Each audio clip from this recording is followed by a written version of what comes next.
The day drifts slowly along, a refuge for the mind. Quiet scene, moment of peace, tranquility aligned. Tucked into a deep glacial scar on the rugged southern shore, Aquafort is a place where the forest doesn't just meet the sea, it embraces it. Long and narrow, the harbor reaches inland like a finger of salt water tracing the lines of the Avalon's palm, protected by towering hills that keep the Atlantic's fury at a respectful distance. The very name Aquafort, derived from the Portuguese Água Forte, or strong water, is a tribute to the crystalline streams and the tumbling waterfall that define its headwaters. Long before the permanent stages were built, it was a sanctuary for the migratory fishermen of the 1600s. In the era of the great wooden ships, Aquafort was a watering place, a natural refilling station where the purest hillside runoff met the tide. Like a prize fought over in whispers, the harbor saw the shadows of d'Iberville's men and the steady, quiet arrival of English settlers from the West Country, families whose names, Windsor, Mealy, and Power, would eventually become as much a part of the landscape as the granite itself. Unlike the exposed heads of the coast, Aquafort has a history of closeness. Because the harbor is so narrow, the community grew up looking across the water at one another. In Aquafort, a shout from the north side travels like a bird to the south, and a ripple from a single oar stroke reaches every shore. For generations, the rhythm was defined by the trap and the stage. The deep, sheltered waters allowed for a longer season, a place where the ice lingered late but the storms felt far away. Here, the people were as much woodsmen as watermen. The proximity of the thick boreal forest meant that the smell of wood smoke and the fresh sawn fir was always entangled with the scent of drying cod. Today, Aquafort remains a masterpiece of emerald and indigo. It is a community that feels tucked away from the rush of the Irish Loop, a pocket of the world where the clock is set by the arrival of capelin and the turning of the leaves.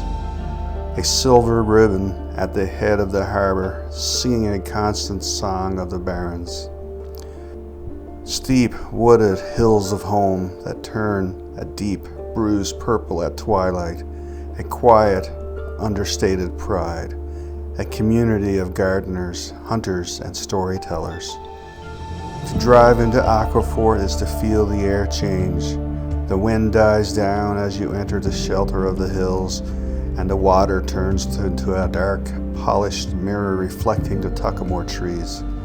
It is a place where history isn't a museum, but the way the sunlight catches the ripples on the Aquafort River, or the way an old rock wall still marks the boundary of a garden planted a century ago. It is a community that understands the value of a steady anchor. In a world of constant movement, Aquafort remains a deep water harbor for the soul. The water gently lapping, barnacle-laden hull, houses clustered near the shore, so peaceful, welcomed lull. Standing where the rolling barrens of the Burin Peninsula finally surrender to the whitecaps of Placentia Bay, Epworth is a community built on a foundation of faith, fog, and the iron-willed resolve of the Methodist spirit. It is a place that feels as though it was carved out of the tuckamore by hand, a sanctuary of green hills overlooking a restless gray sea. Unlike many Newfoundland outports named for the shape of a rock or the name of a captain, Epworth carries a spiritual weight. Named after the British birthplace of John Wesley, the founder of Methodism, the community's history is inextricably linked to the meeting house and the circuit riders who once traveled these rugged paths by foot and boat. In the 1800s, families like the Bishops, the Rogers, and the Hollets looked at these sheltered coves and saw a future. They didn't just build houses. they built a covenant with the land. While the sea provided the silver peel of the cod, the soil of Epworth was treated like a rare reverence. The community became known for its tenacious gardening, where a rock was moved by hand to make room for a potato and a turnip, ensuring the winter larder was never truly empty.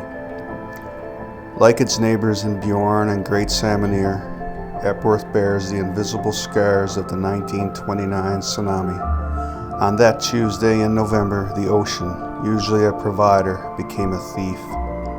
The story of Epworth is told in the silence of the morning after, when the community stood on the hills and looked down at a shoreline rewritten by the tide, only to begin the slow, methodical work of rebuilding one stone at a time. Today, Epworth is a place of profound stillness. It is a community that has resisted the frantic pace of the modern world, choosing instead to keep time by the seasons and shifting winds. Rolling fields that glow an impossible gold in the late autumn sun.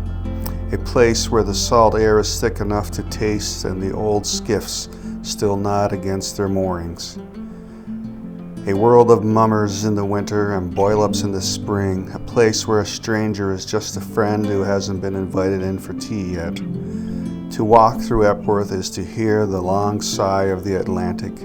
It is a landscape of contrast, the delicate white bloom of the bake-apple flower against the jagged, dark volcanic rock. It is a place where the church spire still serves as a landmark for those that see a white needle stitching the earth to the sky. Epworth is a reminder that there is a special kind of beauty in staying. It is a monument to the families who decided that this particular patch of windswept coast was worth every struggle, creating a home where the roots run as deep as the ocean floor.